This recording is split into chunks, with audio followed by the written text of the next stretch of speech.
Alright, we should be live. We are back. We are hopefully finishing Loot the Pathfinder today.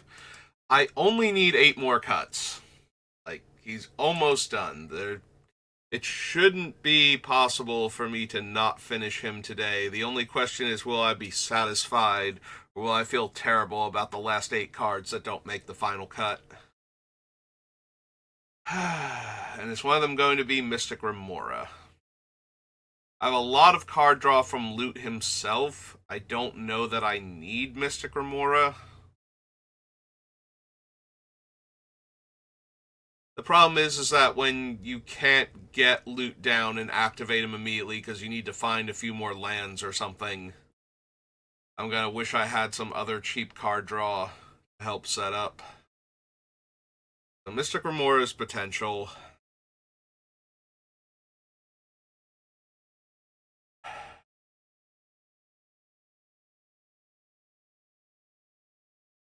I don't want to cut Mystical or Worldly Tutor.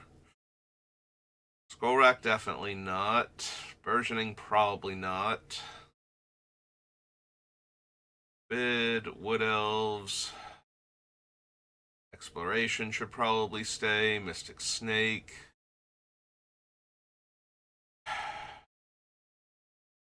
We can cut Seedborn Muse, but I think that cuts too much into what Loot's capable of doing. Untapping Loot on the opponent's turns means that if we blink Loot at end of turn, he comes back untapped, we can activate one of his abilities there, and then on an opponent's turn, untap him and activate another one of his abilities.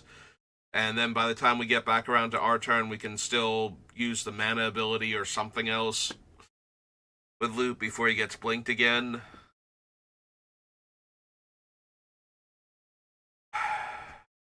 It lets me use the two abilities before every opponent has had a chance at sorcery speed removal to kill Loot again. So, because otherwise I would still get to activate the two primary abilities. I want the card draw and the damage mostly. The mana ability is not really being taken advantage of properly in this deck, I don't think. Although we do have a ton of stuff to do, so there will be times where I do activate Loot just to get the extra mana out of him, but tap to add 2 mana, essentially, because it's green tap, and then add 3 mana. So we're spending 1 to get 3, so we're netting 2. So tapping him for 2 mana is not the strongest ability of his 3 abilities. So I'm very focused on the Lightning Bolt and the Ancestral Recall over the Green Ritual. But that's not to say that we will never activate it. It's just that it's the least impressive of all of his abilities. So, yeah, being able to untap him on the opponent's turns means that we get to almost definitely use 2 of his abilities before we get back around to our turn.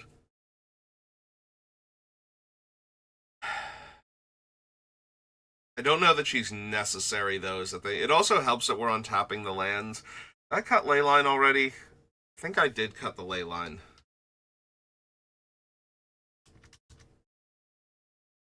Yeah, I did. Okay. Because having the ley line is a big help towards wanting to keep Seedborn Muse. So if ley line is gone, Seedborn Muse is on the chopping block. That's 2 now. I think I can cut.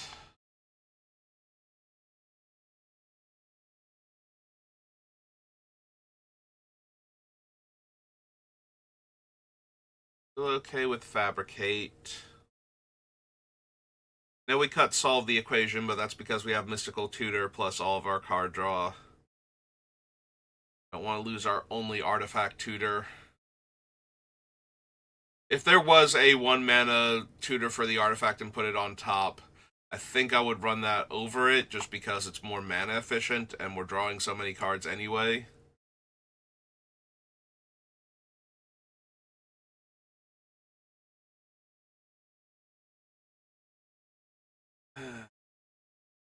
Want to cut the rings. Woodfall Primus. Dahlia. I keep the Avenger, Beast Within, Karn Liberated, Blasphemous Act, Conjurer's Closet, Deadeye Navigator, Cyclonic Rift, Vandal Blast, Reality Shift, Disallow, Heroic Intervention, Obstructionist, Raminap Excavator, Locust God, Helm of the Host, Tadiova, Oko, Thassa. Let's be honest, Echoing Equation. This is not Augmenter Pugilist, this is Echoing Equation.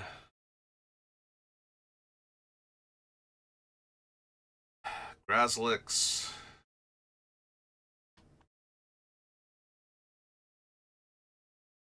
Hullbreaker Horror. Offer You Can't Refuse.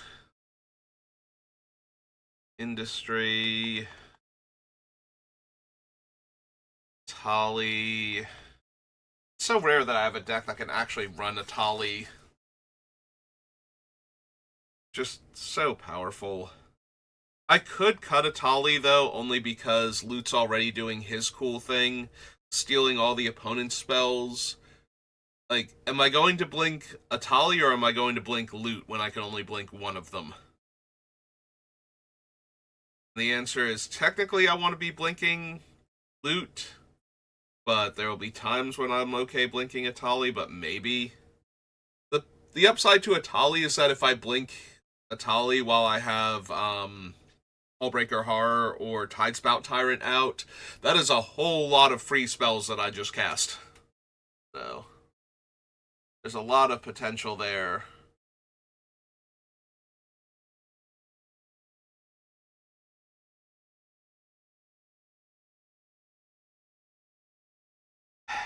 Nisa.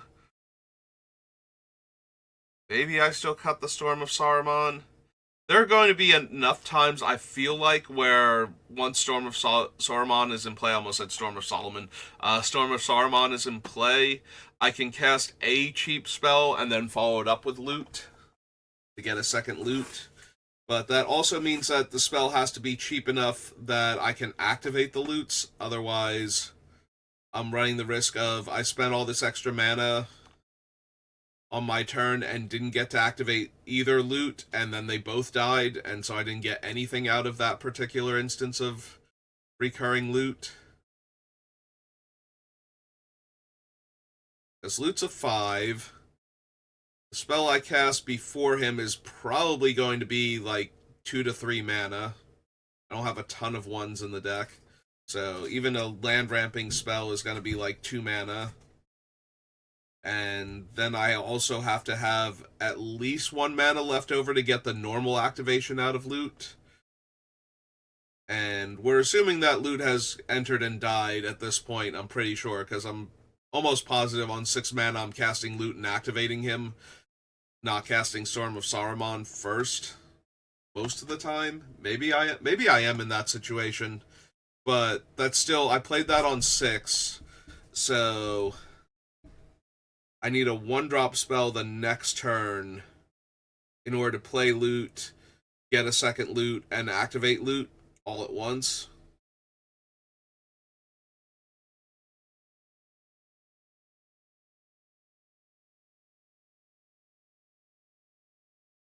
I still have Helm of the Host, and I still have all the ways to blink Loot. Yeah, I think we can cut the Storm of Saruman.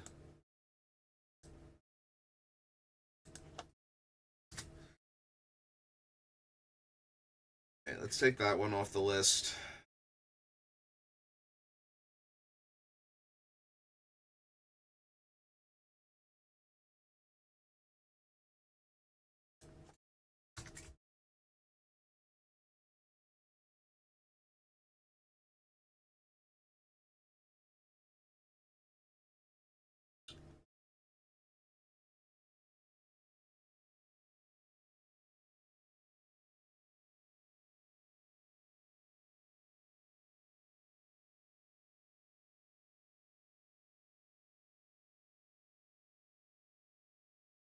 I want to keep the forces.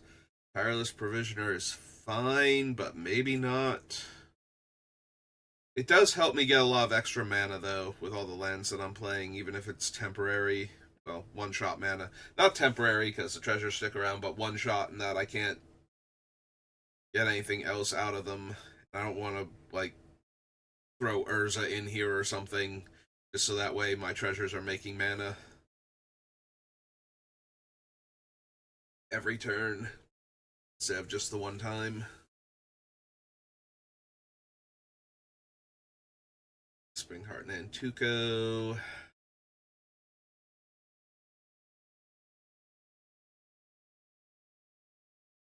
Displacer Kitten.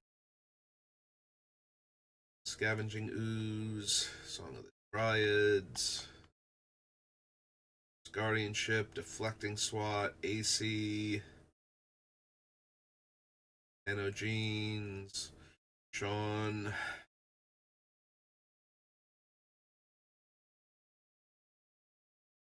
Do I lose Mira?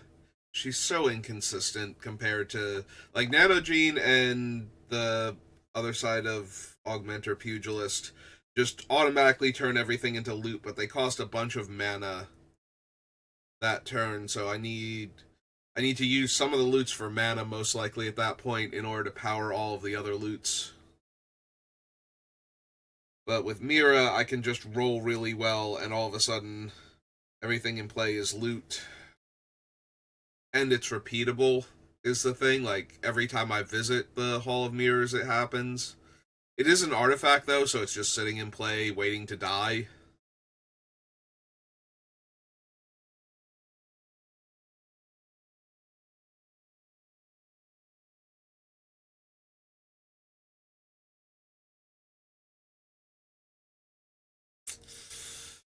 Yeah, I think after all the time I spent, this was the closest I've gotten to getting attractions and stickers into a deck at the same time. And now neither of them are going to make it. I know attractions have made it in once. I forget who specifically. Oh, it was what's his name, wasn't it? Mr. House, because of all the extra dice rolling. So even getting a single attraction into play was already worth it. Alright, so we lose Mira, we lose Storm of Saruman.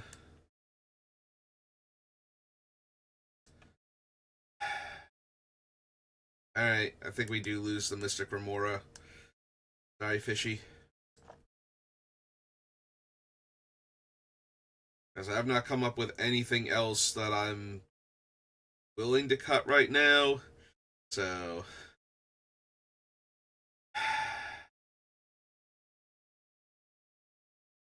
yeah, it's probably Seaborn Muse.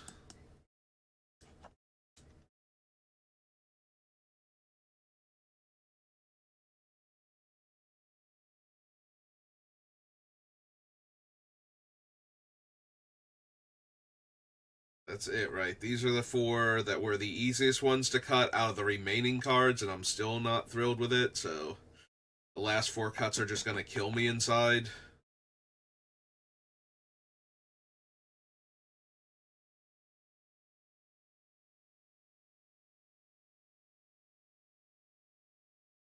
So, four cards.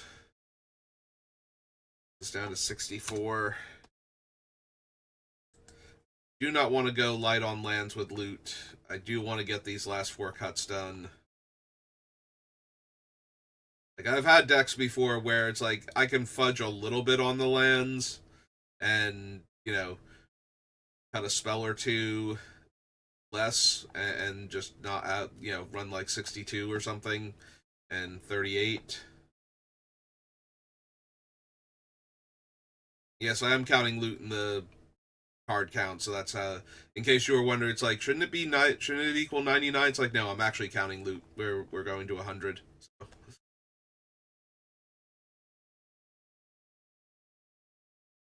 Guess I can do a quick count, make sure, because I haven't done a quick count for loot since we started. I need to make sure he's actually at the correct number. So if we go 1, 2, 3, 4, 5, 6, 7, 8, 9, 10, 11, 12, 13, 14, 15, 16, 17, 18, 19, 20, 21, 22, 23, 4, 25, 6, 27, 28, 29, 30, 31, 32, 33, 34, 35, 36, 37, 38, 39, 40, 41, 42, 43, 44, 45, 46, 47, 48, 49, 50, 51, 52,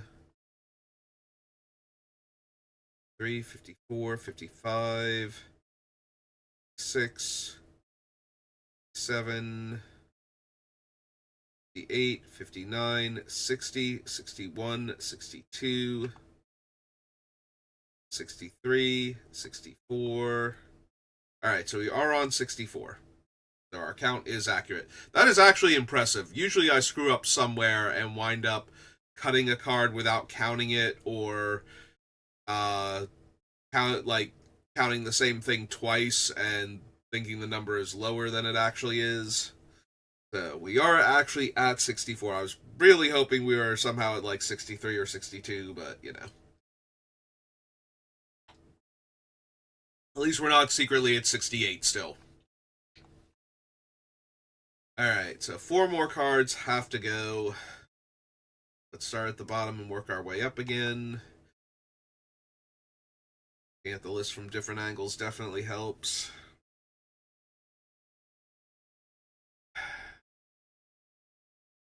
mean, Sean is fine. If we cast Loot after Sean, we get to attack with Loot immediately, and I can make a copy of Loot and then activate both Loot and his copy, theoretically.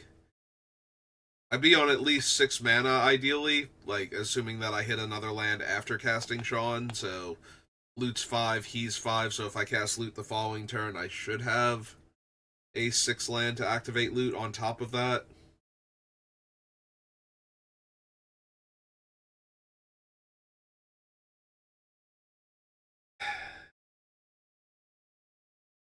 I want the Nano Gene. I want to do the thing where I turn everything into a copy of Loot and get to activate all of the Loots.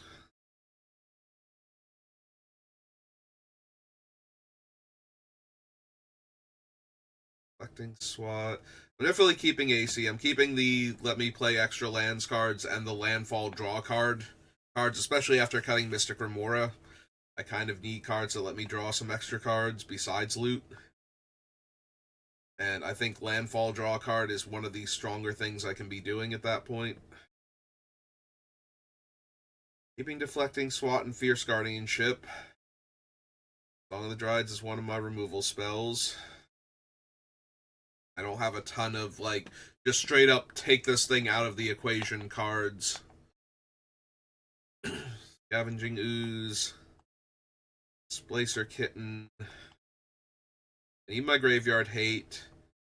I have plenty of non-creatures to blink Loot with. Like, I get to blink Loot when I cast my enchantments, too. It's not like Mira, where I'm leaning in on the instants and sorceries.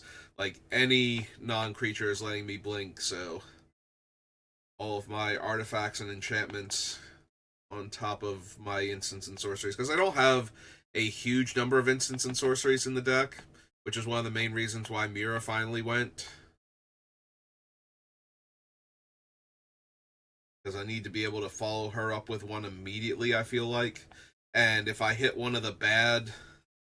Because I'm going to have, like, Out of all the attractions, I have one that I desperately want to hit, like four that are decent, and then five that are like just barely worthwhile. You know, they're filler, but they're better than nothing, and I have to run 10 of them. So, if I could just play Mirror, cast an instant or sorcery, and guarantee I hit um, the Hall of Mirrors, I don't think I could cut her. But alright, Spring Heart Nantuko. I don't want to cut this because even if it's not on loot or another, you know, I have to get it onto a non-legendary version of loot, so I need like the Sean or Helm of the Host or something, so that way I'm making copies of loot with it. But even if I'm not doing that, if it's just in play and my landfall is making 1/1s, then I still have the potential to hit the Nanogene or Augmenter Pugilist and just actually turn all of these 1/1 tokens into loot anyway. So I don't think I cut Springheart Nantuko because the fail case is still um, potentially going to result in what I wanted it to do in the first place, which is make extra copies of loot. So I want to keep the Nantuko. Tireless Provisioner, Landfall, make a treasure. I'm not going to make food with Tireless Provisioner, like, almost any point in time. I'm sure there's going to be some random situation where it's like, no, I just need some life here. Like, I'm good on mana. I need to gain some life to not die to buy me time to win this game. But I have to believe that 99.9% of the time I am making a treasure with this guy. I think that's I think that's better than the snake at the very least, Lotus Cobra, which is why it's already off the list and this one isn't. It's probably better than Nisa most of the time, but I should be able to double landfall to trigger Nisa to get cards like this and some of my other land rampers and my big Doomsday elementals, Avenger of Zendikar and Titan of Industry. Yeah, I don't want to cut Tireless Provisioner. Force of Vigor kills artifacts and enchantments, which I do a decent job killing artifacts, but slightly worse dealing with enchantments, so I think I still want to keep Force of Negation. If I were taking it out, I need to, or Force of Vigor rather, if I were taking it out, I would need to replace it with something else that can kill artifacts and enchantments anyway. I don't think I have enough different ways to do that. Force of Negation. I mean, I have my handful of counter spells. I don't think I can lose Force of Negation here. Like, I already lost counter spell. It's another thing where I think I would have to replace it with another piece of interaction. Like, I can't just go down more interaction here, I don't think. I can double check the land ramp spells, but I don't think I have room to cut another one. I don't think. I can check. Can't cut loot. He's kind of the whole point of the deck.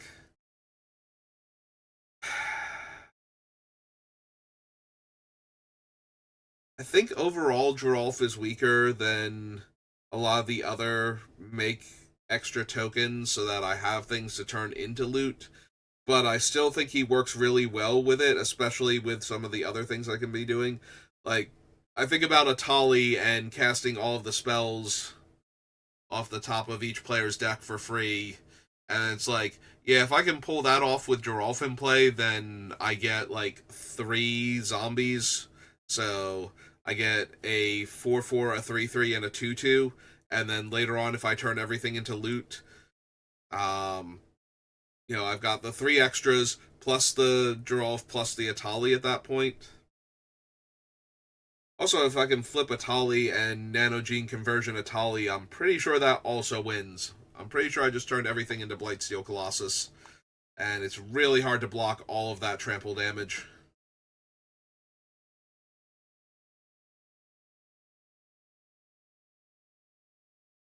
I do want to keep Geralf, but I'm running out of things to cut.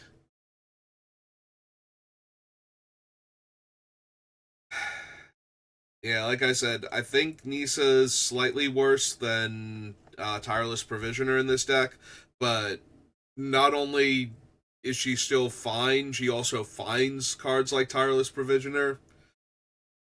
Like, it's not that hard for me to get 2 lands to enter the battlefield in the same turn with this deck, so I should have a pretty easy time tutoring up um, elves and elementals. I only have a handful of each, so we can kind of guess what we're going to hit.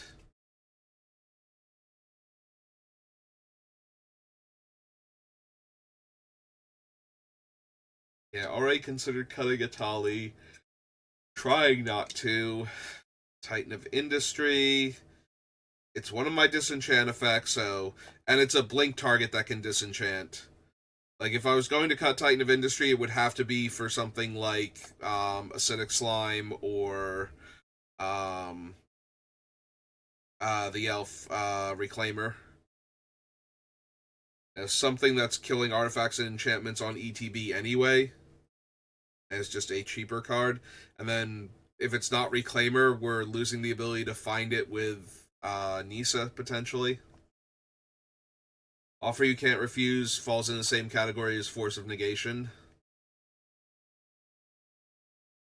I really like the Hullbreaker Horror and the Tidespout Tyrant with all the extra spells we're casting. Just being able to keep the opponent's big stuff out of play, or potentially bounce their entire mana base back to their hand. Or just sunder the board real quick, except I get to keep all my lands.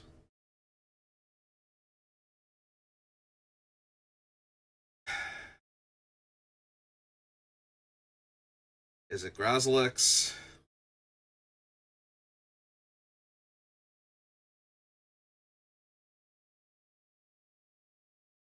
It might be Grazilix. I do like the idea that if they block loot, I get to reset his abilities. Granted, I have to spend the mana on that, but that's not the biggest deal. It's not the deal breaker I'm looking for.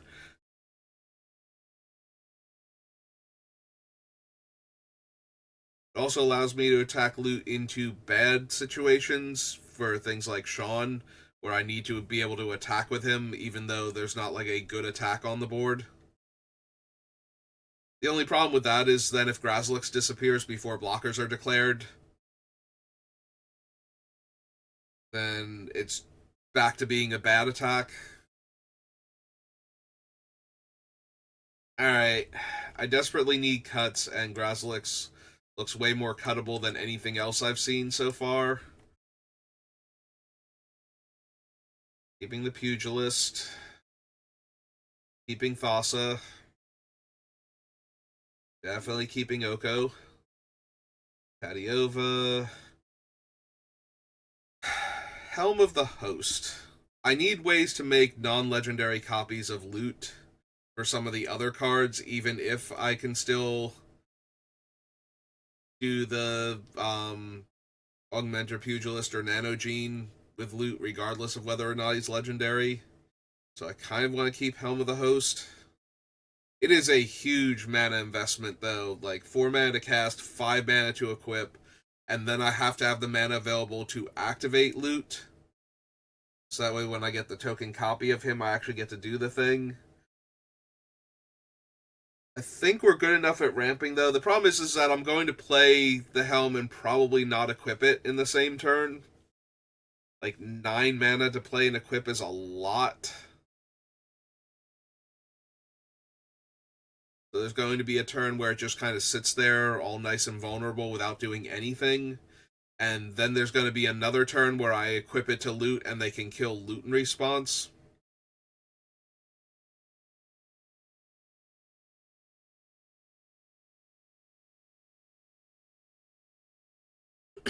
Or, whichever other creature I'm attaching it to.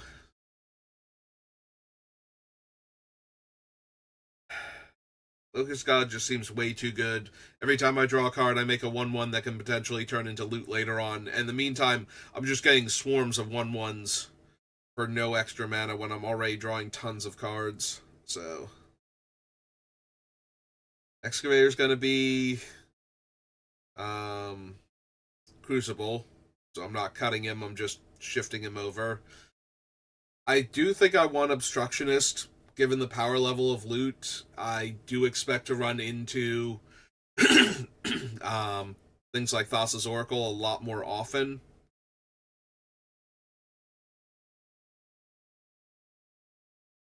Like, I'm pretty sure. I haven't double checked, but I'm pretty sure loot is at a 4 right now. So we're not going to get away from Oracle if people are running them in the play group I'm in.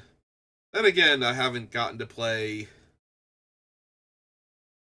much Commander at all because I've barely gotten to play any Paper Magic lately. So, but I have to believe that if I got a group together, that if any of them are of the mind that Thassa's Oracle is fine, then I'm going to be playing against it because this is like they're going to have decks that have Thassa's Oracle that are the right power level to face loot. So I kind of need ways to deal with that.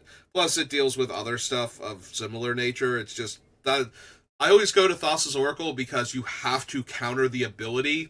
Like every other one like that, where you can counter the ability or just kill the source and it's still, basically fine. Like you can still break up the infinite combos or the insta win triggers, but this is one of those ones where you can't kill Thassa's Oracle to stop it from having its trigger resolve and win the game. Because the decks are always going to be empty. So even 0, you have to get them to negative devotion to blue, and that's not actually possible.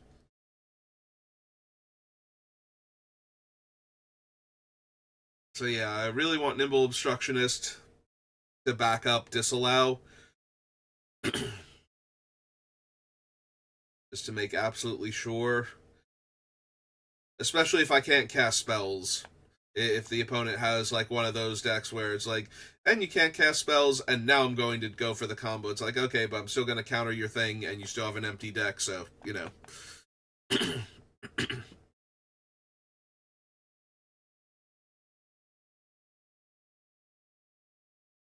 Yeah, still want Heroic Intervention. Don't need all my stuff exploding if I can help it. We do have Deflecting Swat and Fierce Guardianship, though. So maybe I don't need Heroic Intervention also.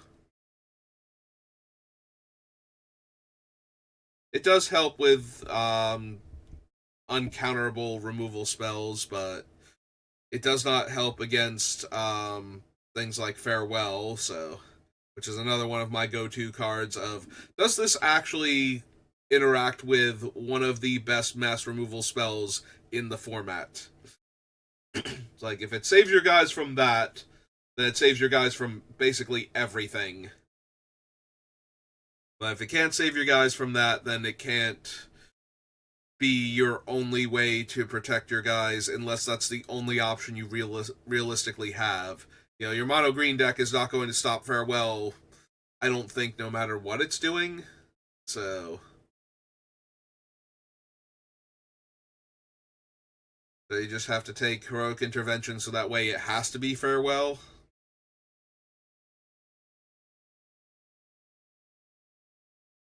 Yeah, with Force of Will, Fierce Guardianship, and Force of Negation, I probably have enough ways to interact with most things that would be killing all of my creatures. And I do have Disallow and Nimble Obstructionist if it's somehow an ability that's killing everything instead of a spell. So, alright, I talked myself into it. I need cuts. I'm gonna lose the intervention.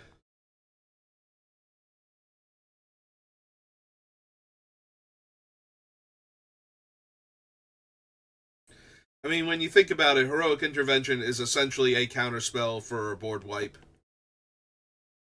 You know, you're just giving all of your stuff hexproof and indestructible. You're essentially countering a spell at that point, but a very specific type of spell. So I guess we just lean a bit more on my counter spells. I can counter other things too. Yeah, it's a question of what does the card actually do, and the answer is it counters spells that target or destroy my permanents. So if that's what it's doing, the upside is that it doesn't actually counter the spell for the purposes of spells can't be countered. It just negates the effects of the spell. But that's kind of like if I have summary dismissal in my deck. Like, that same argument can be made. Well, it just removes it from the stack so it gets around. So, yeah, even though I'm not running summary, because I'm running disallow instead, I think we can cut heroic intervention. And there will be a few times where I'm sad that the spell is uncounterable and killing all of my stuff.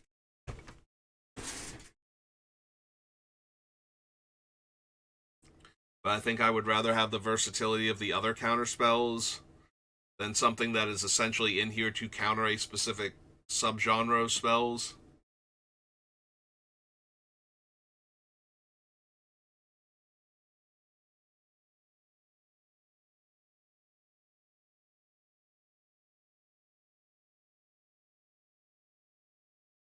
Alright. We took out that. We have disallow still. Yeah, still don't feel like I can cut interaction without putting in different interactions. So the same is true for Vandal Blast and Cyclonic Rift.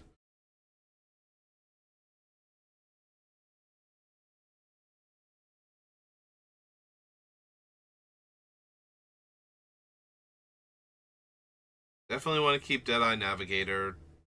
Definitely want to keep Conjurer's Closet. Less Misacta's interaction, so are Karn and Beast Within. Trying really hard to keep this Avenger.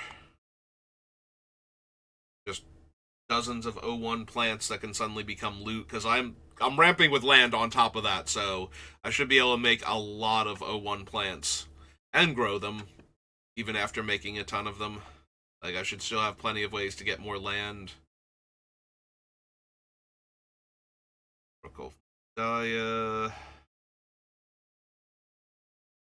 I can get rid of that. Woodfall Primus' interaction. Yeah, again, if I get rid of Woodfall Primus, it has to be in favor of something like Acidic Slime, where I'm just killing most of the permanents. And I'm like, Acidic Slime doesn't even kill all the other permanent types. It's just Artifact, Creature, or Land. I'm sorry, Artifact, Enchantment, or Land. Does not kill creatures. Rings of Bright Earth. Yavimaya Dryad. Yeah, the only way I can cut the Dryad is if I feel I can cut one more ramp spell. And I don't know that I can do that yet. Tide Spout, Farseek, Top, Elder, Eternal Witness, O-Stone, Fabricate. Yeah, I don't want to cut Eternal Witness. I want to be able to get back things that I've lost that have been destroyed. The deck is not as beholden to any one card as some of my other decks are, where I need to be able to get certain cards back in order to have the deck function at ideal parameters. Like, I think Loot has enough variety in his cards where I don't need any one specific card. Like, he's got enough redundancies in the areas where he needs it, like the interaction and the removal, and he's seeing so many cards that I can't imagine that any one card is going to be the make or break. But it's still nice to be able to get back that card if it suddenly is.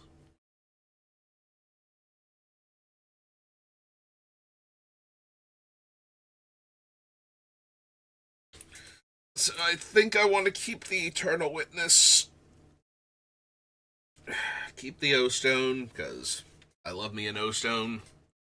It's my preferred reset the board card. Not that we don't have a few other ways to do that, but I think we still want the O-Stone. Again, Fabricate, if I had a cheaper option than Fabricate, I would take it. But we don't, so I'm kind of stuck with it. Long-term plans, the fact that I get to draw the card because of loot, I don't think I can cut long-term plans. Like, I would absolutely cut Fabricate before long-term plans, and I'm already trying not to cut Fabricate, so. But yeah, just having a way to tutor up the specific artifact that I need at the time. And then long-term plans just gets me any cards, a straight-up demonic tutor in this deck, where I can't run black, so. I mean, I guess not straight up. I do need loot available, or top, or what's its name, scroll rack. But I think that's enough ways to basically guarantee that I can get the card immediately.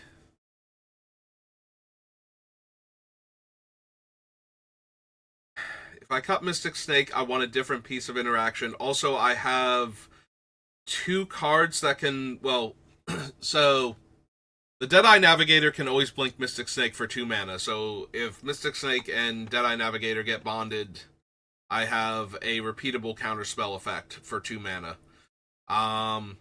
If I have an instant that's not already a counterspell, like, you know, a removal spell or something, I can combine that with Displacer Kitten to counter a spell and destroy something else. You know, if I Reality Shift or Beast Within or something, I can also blink the Mystic Snake with Displacer Kitten. So I kind of don't want to lose the snake here.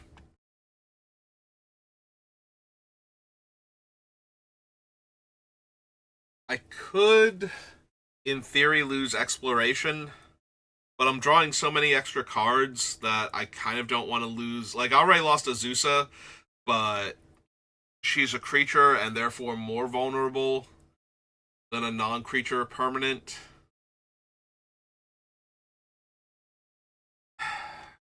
Delves is still in the ramp category. Forbid's still in the interaction. I think I lose Exploration before I lose Burgeoning, though. Exploration lets me play an extra land just on my turn, but if my opponents are playing lands, then Burgeoning is going to get me more lands into play, so. So that requires, like, every opponent to stop playing lands in order for Burgeoning to not let me play extra lands. And that doesn't normally happen that often in Commander. The only thing that might happen is everybody's played out their lands, and Burgeoning only triggers when they play their land from their hand. Like, it has to be their actual land drop. It can't be a rampant growth effect, which is the only downside. So, like, I don't get 2 lands if they play a land in fetch. I guess it doesn't have to necessarily be from their hand, but it has to be their land drop for the turn type of thing. It can't be an effect that puts a land into play. So if they had Crucible and they played a land from their graveyard, I could play a land off of Burgeoning. But if they crack a fetch, I might have gotten to play a land because the fetch came in, but I don't get to play a land because of the land coming in that was fetched. And similarly, any rampant growth effect doesn't work. Things like Walking Atlas that just put a land from your hand into play also don't work. Like, my Burgeoning and my opponent's Burgeoning do not keep piggybacking off of each other until we're both out of lands to play. Definitely keeping Scroll Rack, Worldly Tutor, Mystical Tutor, Force of Will, Nature's Lure, Mana Drain, Soul Ring. Alright, so we cut those 2. That brings us down to 62.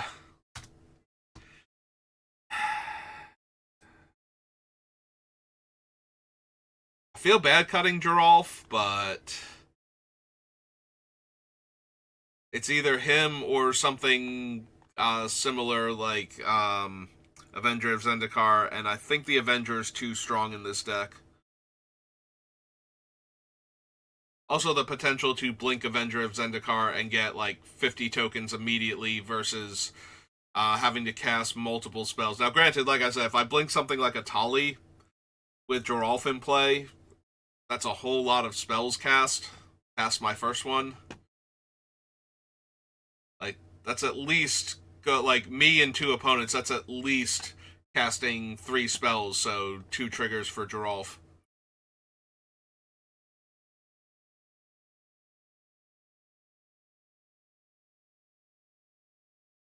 But I'm running out of things to cut, and I think he's the closest.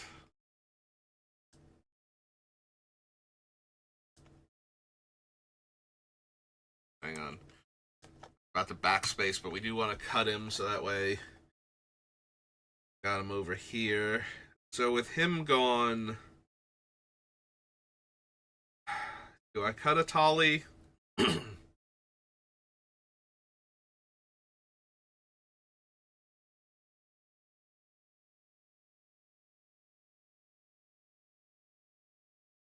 It might actually be a Tali.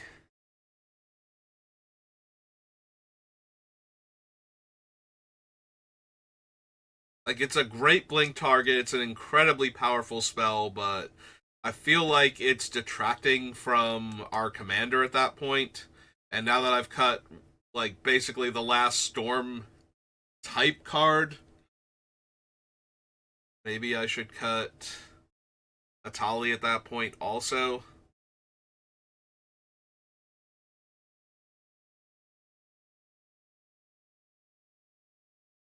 I don't know. Let me check my ramp situation. Let me see if there's anything else I can lose from down here. I don't think that there is.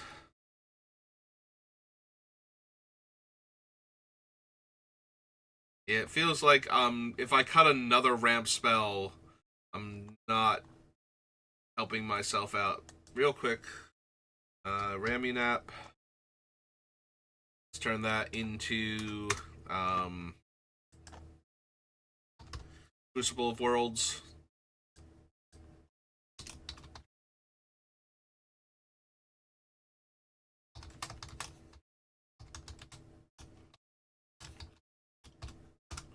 Because we're at the point now where I'm just about ready to finish up, so I just need to find that last card. I think it's going to be a Tali, but I also don't want it to be, so let's go through the list one more time. See if there's anything else.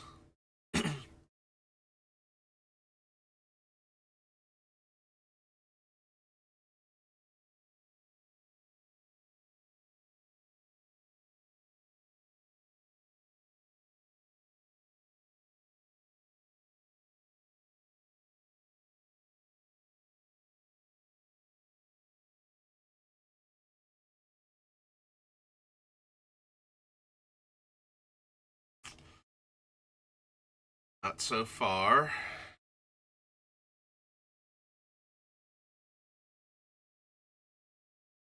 Yeah, I'd rather not cut either of those two. Sonic Rift, Vandal Blast.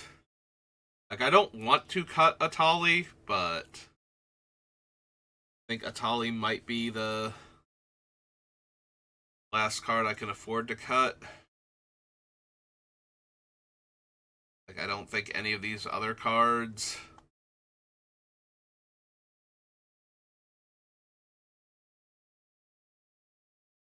are, worse in my deck than Atali. Yeah, Atali's not bad by any stretch, but I think the problem is that if I'm blinking Atali, I'm probably just ignoring this, like what this deck is trying to do most of the time. But at the same time, it gives me other targets for things besides loot, in case loot's not available. Alright, let me look at my interaction again. Is there anything else down here I can cut?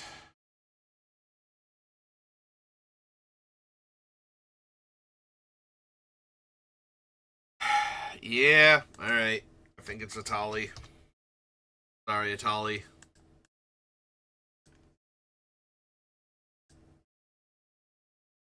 I don't know, maybe...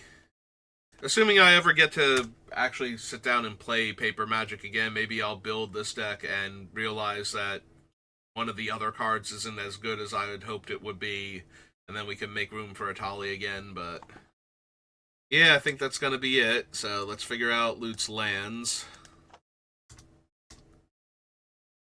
Clear all. Find those lands. Alright, so we have 33 lands. So we have room for 7 basics, which sounds correct.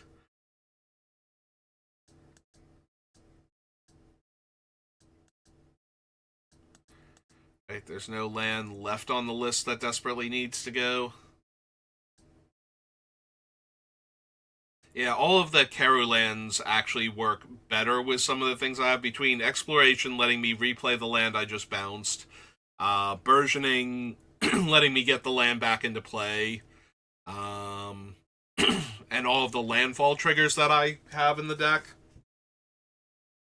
Like, sometimes I'll just want to play one of the bounce lands and bounce itself, just to get more landfall triggers out of it. So I think those are fine to stay. Reliquary Tower with all the extra cards I'm drawing.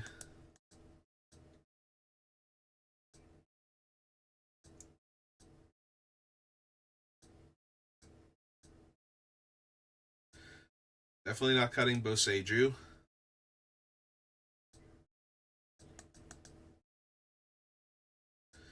And Command Tower. Okay.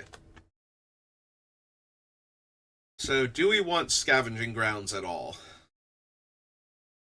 We have Scavenging Ooze.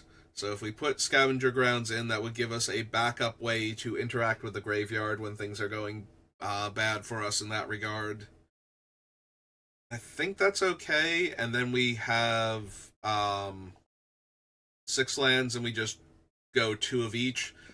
We have 1 Minimo and 1 Boseiju for lands that excuse me, for lands that produce only one specific color of mana, and I think red is our tertiary color in the deck, so I don't mind having 1 extra blue source, 1 extra green source at that point.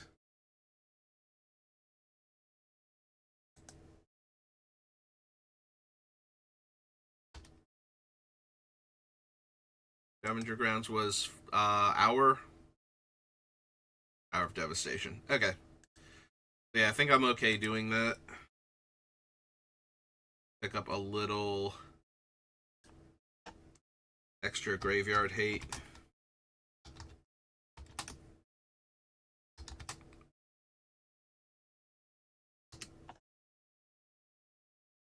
Alright, so we pop back up here. Here we go. Island 2, Forest 2, Mountain 2. And there we go. That is Loot the Pathfinder. All done and ready to go. So I'll do what I always do. I will post the full deck list in the pinned comment below the thing on YouTube. But that's going to do it for me for right now. I don't know who our next commander is going to be. I'm probably going to pick something from Dragonstorm, like one of the spoiled legends. You know, one of the legends that we've already seen. I don't think I'm going to wait until the full spoiler is up before I pick, so I'll just have to grab somebody from among them. But yeah, it's going to do it for me for right now.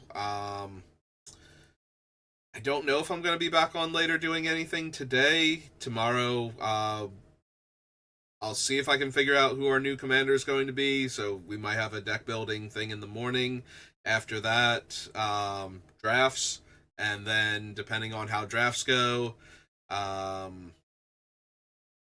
might switch over to Slay the Spire. I might do some cleanup for Baldur's Gate.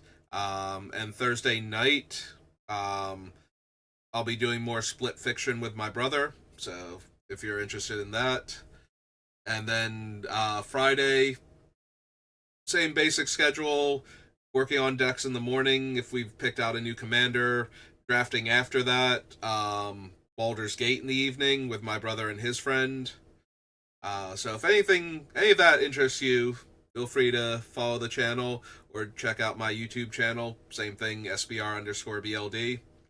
And that's going to do it for me for right now. So thank you for watching, and I will see you next time. Have a good rest of your day.